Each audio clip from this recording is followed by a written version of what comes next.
learning how to listen with our hearts. We're learning how to be there in different ways, not just to solve problems, but to empathize, truly empathize. And, it's more difficult for some than it is for others. I was probably in the camp where it was more difficult, but I've been working on that. And I think the circumstances in the world have also lent towards a situation that is now making it easier for all of us to feel pain that other people are experiencing, particularly right now.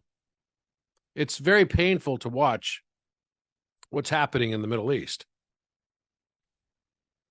And I think before, I had such a strong cognitive bias as a supporter of, what we had always been told here in the United States, where, our allies, Israel.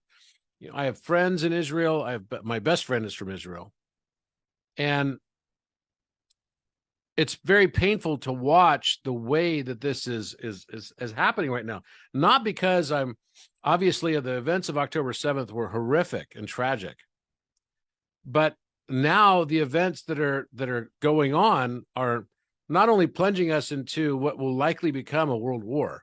Painful because I'm now seeing the other perspectives that I had shut myself off to for so long. Because it wasn't popular, it wasn't the friends I chose. It's like I was born into this world and I was already on Team Israel.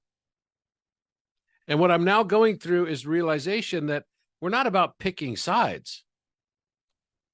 It's not a college football team or a soccer team that we're rooting for. The only side we can choose is humanity. And so for me now, it's like I feel empathy on both sides of that equation.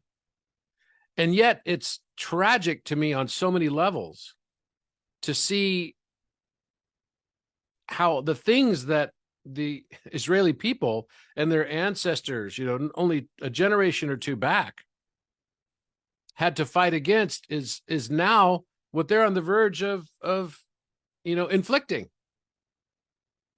And it's happening right now with Benjamin Netanyahu. And I just feel the pain. And obviously I don't want to see Hamas be successful in any way, shape, or form, but you have to realize that Palestine is 53% children. And doesn't everyone deserve to live?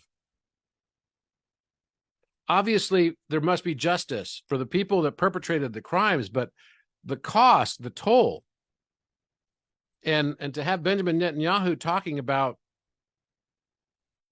drawing comparisons to the story of Amalek in the Bible, which meant that every man, woman, and child need to be wiped out because they were against the children of Israel. This must end. This is not right. And I think it's a weird boomerang. And now we see Yemen has just now entered into and declared war with Israel just a few hours ago. And I don't think they'll be the only ones. I think that when you've got Benjamin Netanyahu quoting the Bible,